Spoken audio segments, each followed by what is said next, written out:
Imagine going through life thinking you truly know the people closest to you, only to discover they've been hiding a dark secret for 25 years. Family secrets can shape us in ways we don't even realize, sometimes holding us back from true happiness. When the truth finally comes out, it can feel like your entire world is falling apart in an instant. I believe trusting someone's words after so many years is a risky gamble. It's hard to imagine living alongside someone, knowing their dark secrets, and keeping quiet. Were there personal motives involved? Let's dive into this story together. Today, we're uncovering a chilling tale of love, betrayal, and a mystery that tangled itself around unsolved crimes in Holland, Michigan. The events were so shocking that every resident had their own theory about what could have happened. It took investigators years to finally bring a suspect to trial. But was justice truly served? Gail Wingarden was born on April 24, 1965, to Wendell and Dorothy Wingarden as the eighth child in a large, close-knit family in Ottawa County, Michigan. Though they didn't have much money, the Wingardens were known for their strong family bonds and the care they showed for each other. They embodied the meaning of a loving and united family. Despite their warmth, financial struggles were common, and from a young age, Gail dreamed of a career that would allow her to afford the things every child wishes for. She saved money and confided in her older sister, Cheryl, that she planned to work hard so she'd never have to go without. As a teenager, Gail got her first job as a waitress. The pay wasn't much, but tips helped her earn decent money. Her warm, friendly, and charming nature meant she left a lasting impression on everyone she met. At 18, Gail experienced her first true love. The relationship moved quickly, and the young couple moved in together, dreaming of building a home and starting a family. They lived together for about a year. In 1984, when Gail was 19, she began a new job where she met a 25-year-old contractor named Rick Brink. For Gail, it was love at first sight. She ended her previous relationship and poured her heart into her new romance with Rick. What unfolded next would shake the foundations of her life and the peaceful town of Holland, Michigan. Rick was so taken by Gail that on the very day they met, he told his mom he had found the woman he wanted to marry. He was head over heels, and their relationship quickly blossomed into something special. They spent their days going on romantic dates and outings, with Rick going above and beyond to make Gail happy. Deeply in love, they seemed like the perfect match, hardworking, ambitious, and full of energy. They shared the same dreams of building a future together, working hard, and one day raising a family in their dream home. One summer, the couple visited Rick's family lake house on Lake Michigan, where he had a boat. Gail tried water skiing, and everyone who saw them together agreed they looked like the perfect couple. On April 25, 1986, just one day before Gail's birthday, they got married in a small church ceremony surrounded by family and friends. Rick's father, Garrett Brink, helped them find the home they had been dreaming of, a charming old house on 20 acres of land on Ransom Street, just outside their hometown of Holland, Michigan. Garrett managed to secure a great deal, and the newlyweds were excited to start renovations. Rick, a skilled handyman who worked for a furniture company and trained carpenters, took on the challenge of transforming the house. By October 1987, they moved into the partially renovated home, documenting their progress on video as they cleaned, painted, tore down walls, and repaired floors. The once dated house was slowly coming back to life. Gail even told her sister that their next project would be a nursery, as they were ready to start a family. On November 21, 1987, Rick and Gail attended the wedding of one of Rick's high school friends. They had a wonderful time, but the next day, something strange happened. Neither of them showed up for work. Rick, who worked for Trenway, a major furniture company, was known for his reliability. His absence was completely out of character. Concerned, Rick's supervisor called their home, but no one answered. Growing worried, he contacted Rick's parents to see if they knew why Rick hadn't come to work. Rick's parents were equally alarmed. They knew their son wouldn't disappear without a word, and fear for the couple's safety began to set in. Something was clearly wrong. Rick's parents, growing more concerned, decided to call Gail's workplace to check on her. They discovered that she hadn't shown up either. Alarmed, they rushed to Rick and Gail's house to see if everything was okay. When they arrived, they immediately noticed Rick's car parked in the driveway. Feeling a glimmer of relief, they hoped the couple was just at home, perhaps unwell or sleeping in. But as they approached the car, they saw something unusual. Rick was inside, sitting in an awkward position. His knees were on the floor beneath the steering wheel, his body hunched over and leaning toward the passenger seat, with his head resting against the passenger side door. Rick's father, Garrett, moved closer and called out his son's name, but there was no response. When Garrett tapped Rick's shoulder, he realized his son was unresponsive, and then he saw the blood on Rick's head. Overcome with horror, Rick's parents didn't enter the house, fearing what else they might find. Instead, they immediately called the Ottawa County Sheriff's Department. When deputies arrived, they searched the house. Inside the bedroom, they found Gail. At first glance, it seemed as though she was simply sleeping with a pillow over her face. But when the officers lifted the pillow, they saw it was stained with blood. Gail had been shot 3 times at close range. More officers soon arrived to begin a thorough investigation of the scene. Detectives carefully combed through the house, searching for clues or evidence that might point to what had happened. The initial theory was that Rick might have harmed Gail and then, overcome with guilt, taken his own life. But this idea quickly fell apart when they searched Rick's car.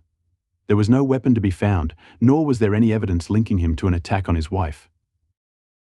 In a single day, the couple's storybook romance filled with dreams of a bright future had ended in unimaginable tragedy.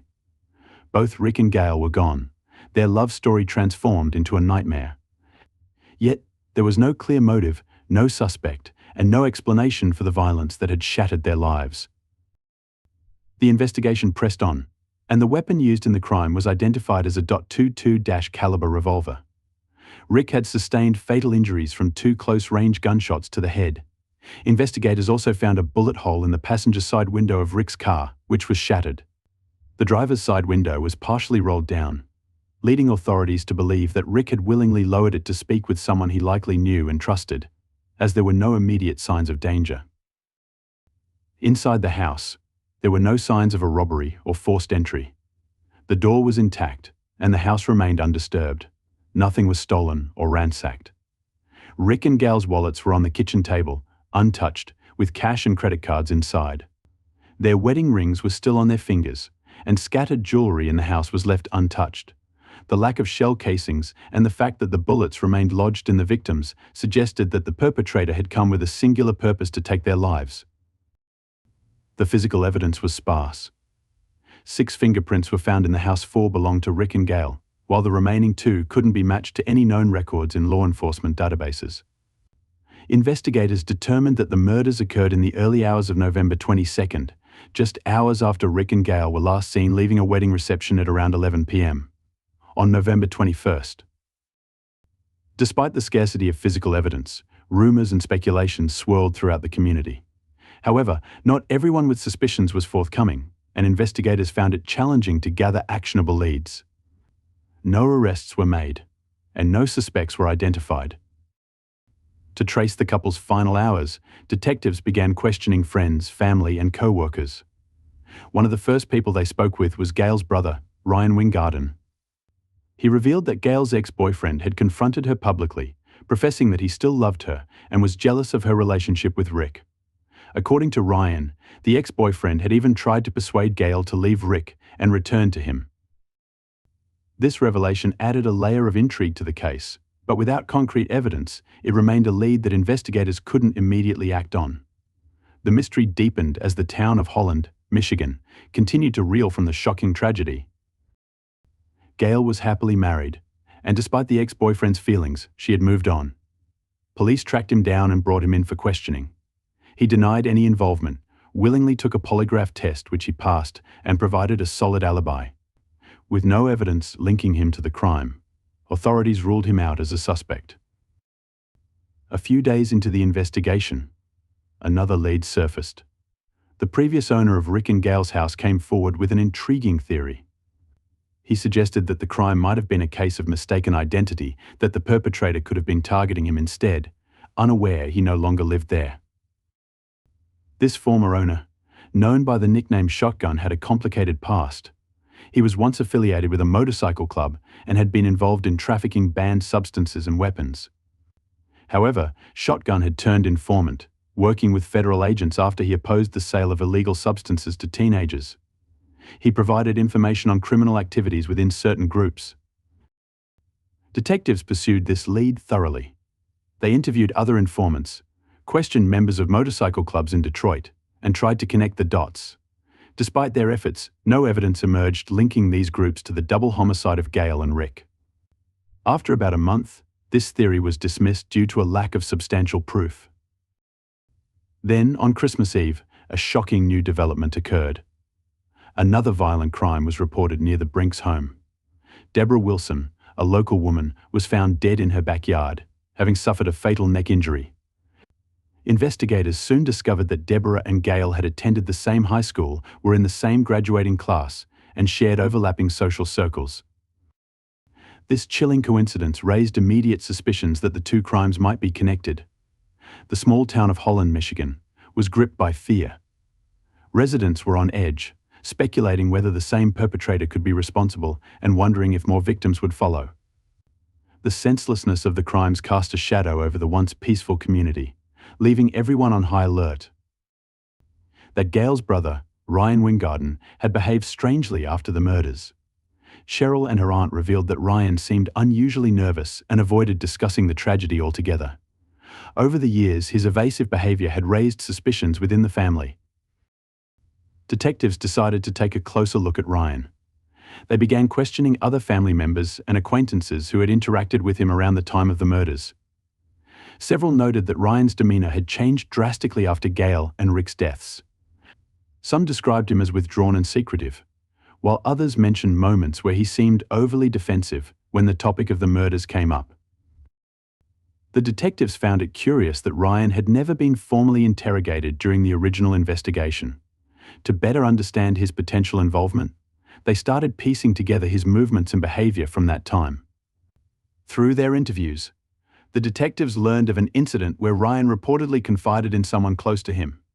He had allegedly shared chilling details about the murders, details that were never made public.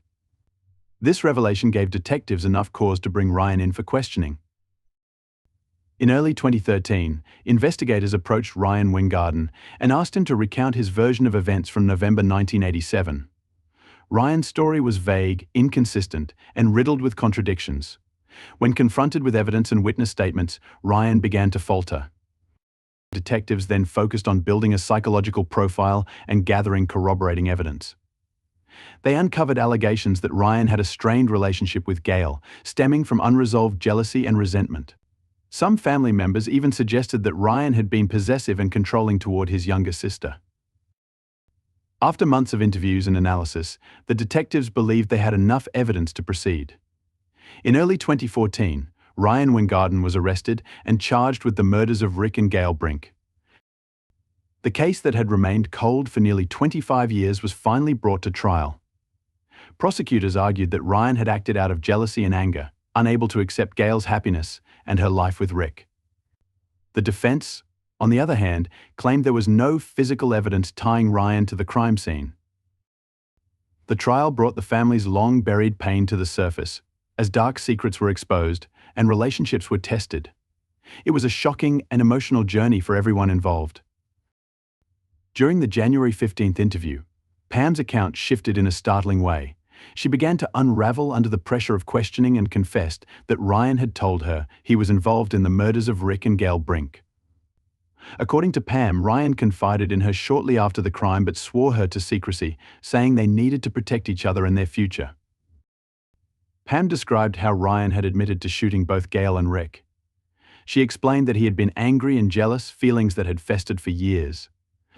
Ryan was particularly resentful of Gail's seemingly happy and successful life with Rick, and the argument over their parents' camper had been the breaking point. Investigators were stunned by Pam's confession but knew they needed more evidence to solidify their case. They pressed her for further details, and she revealed chilling specifics about the murders, details that were never publicly disclosed. Pam said Ryan described how he waited for Rick and Gail to return home from the wedding, ambushing them when they least expected it. Detectives also revisited forensic evidence from the crime scene. Though technology had advanced significantly since 1987, the limited physical evidence available did not directly implicate Ryan. Still, Pam's confession was enough to push the investigation forward. On January 29, 2013, Ryan Wingarden was arrested and charged with 2 counts of first-degree murder. The case against him relied heavily on Pam's testimony and the pattern of suspicious behavior he had exhibited over the years. The trial began later that year and drew widespread attention, especially in Holland, Michigan, where the community had long sought closure. Prosecutors argued that Ryan's jealousy, anger, and inability to control his emotions led him to commit the murders. They highlighted Pam's testimony, framing it as the key to unlocking a decades-old mystery. Ryan's defense team attempted to discredit Pam, suggesting her testimony was coerced and that her changing stories made her unreliable. They also pointed to the lack of physical evidence tying Ryan directly to the crime scene. In March 2014, after weeks of emotional testimony and deliberation, the jury found Ryan Wingarden guilty of the murders of Rick and Gail Brink. He was sentenced to life in prison without the possibility of parole, bringing a long-awaited sense of justice to the families and the community. Though justice was served, the case left behind a trail of heartbreak, revealing the devastating impact of jealousy, unresolved anger, and hidden secrets within a family.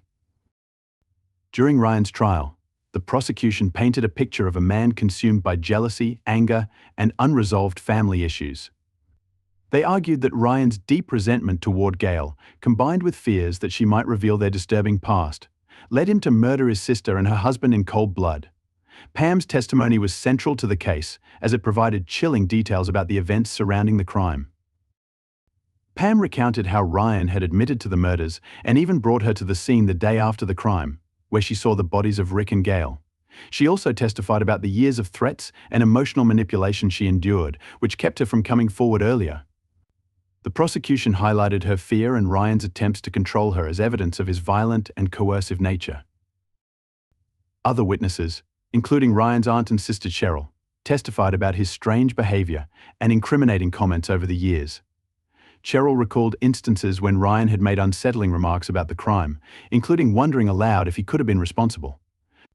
The prosecution argued that these statements demonstrated Ryan's guilt and inability to fully conceal his involvement. Ryan's defense team attempted to counter these accusations by discrediting Pam's testimony. They argued that her changing story and years of silence made her unreliable. They also claimed that the lack of physical evidence directly tying Ryan to the crime scene created reasonable doubt. However, the prosecution emphasized that Pam's detailed confession included information that had never been made public, such as the specific positions of the bodies and other details from the crime scene. This, they argued, lent credibility to her account. Ryan's testimony in his own defense proved to be one of the most shocking moments of the trial. His admission of inappropriate interactions with Gail during their teenage years, described as consensual curiosity, horrified many in the courtroom. The prosecution seized on this testimony to argue that Ryan's complicated and toxic relationship with Gail played a role in his motivation for the murders. After weeks of testimony and deliberation, the jury found Ryan Wingarden guilty of 2 counts of first-degree murder. He was sentenced to life in prison without the possibility of parole, bringing an end to a case that had haunted the community for decades. The trial not only provided justice for Rick and Gail Brink, but also unearthed long-buried family secrets, leaving those who knew the Wingarden family reeling. For many, the verdict offered a sense of closure. But the revelations about the dark and twisted dynamics within the family ensured that the legacy of the case would not soon be forgotten. The defense also sought to discredit Pam's testimony, suggesting that her decision to come forward after so many years was motivated by personal issues or ulterior motives. They questioned why she had kept silent for over 2 decades and argued that her delayed confession cast doubt on her credibility. By focusing on the lack of physical evidence linking Ryan to the crime, they attempted to portray him as a victim of false accusations and family drama rather than a cold-blooded murderer. Despite these defense arguments, the prosecution's case remained compelling. They emphasized Ryan's suspicious behavior in the days following the crime, particularly his early knowledge of the murders before they were publicly discovered. Jim Meehan's testimony about Ryan mentioning the deaths of Rick and Gail before their bodies were found was a critical moment that left a strong impression on the jury. The prosecution argued that this knowledge could only have come from the person responsible for the crime. As the trial progressed, the jury considered both sides of the case. They deliberated for just 4 hours before reaching a unanimous verdict guilty on 2 counts of first-degree murder for the deaths of Rick and Gail Brink. This swift decision was a testament to the strength of the prosecution's case and the impact of Pam's testimony. In the aftermath of the verdict, the Brink family and the community experienced a mix of relief and sadness. While justice had been served, the revelation of Ryan's involvement in the murders left many in shock, particularly those who had known him for years. The trial had unearthed deeply troubling family secrets, and the fact that Ryan had been able to hide his dark actions for so long added a layer of disbelief to the case. Ryan's sentencing followed shortly after the verdict. Judge John Holing sentenced him to 2 consecutive life terms without the possibility of parole, condemning him for the cruelty of his actions. In his statement, the judge called the crime cold-blooded and expressed the deep harm caused to the victims and their families. Despite his conviction, Ryan continued to maintain his innocence, refusing to accept responsibility for the deaths of his sister and her husband. His refusal to admit guilt further alienated his family, who had hoped for a sense of closure after years of uncertainty. As the years passed, the case became a chilling reminder of the secrets that can fester within families and how those secrets can lead to devastating consequences. The investigation and trial revealed the dark and disturbing truths behind the deaths of Rick and Gail Brink, offering some measure of justice but also leaving a lasting scar on everyone involved.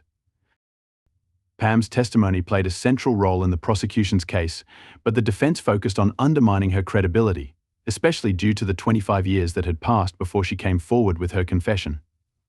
The defense argued that her statements were the result of pressure or manipulation by the police, and that the lack of physical evidence, such as the murder weapon or any fingerprints, meant the case against Ryan was based solely on speculation.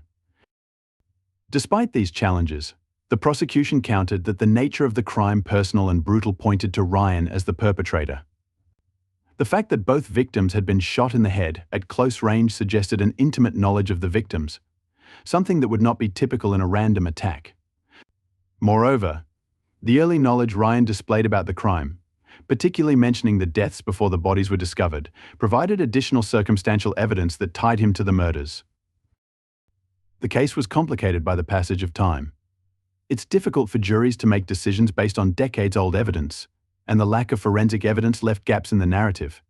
But ultimately, the jury convicted Ryan, and he was sentenced to life in prison without the possibility of parole. In 2015, Ryan's legal team filed an appeal, attempting to have his conviction overturned or to secure a new trial. They argued that the prosecution's case relied too heavily on Pam's testimony and that the jury had not been given access to her earlier police interviews, where they believed she had been influenced by investigators. The defense maintained that the only evidence against Ryan was her word, and that without it, there would have been no case. However, the court upheld the conviction, citing the compelling nature of the circumstantial evidence, especially the timeline in Ryan's behavior before the bodies were discovered. The jury's decision was not solely based on motive but also on the totality of the evidence, which, even if circumstantial, painted a clear picture of Ryan's guilt. As of now, Ryan remains in prison, maintaining his innocence despite the overwhelming evidence against him. The case is a reminder of the complex dynamics within families, the dark secrets that can be hidden for years, and the difficulty of bringing long unsolved crimes to justice. While the families of Rick and Gail Brink may never fully understand why this tragedy occurred, the conviction provided them with a sense of closure, and the legal system ultimately fulfilled its role in holding Ryan Wingarden accountable for his actions.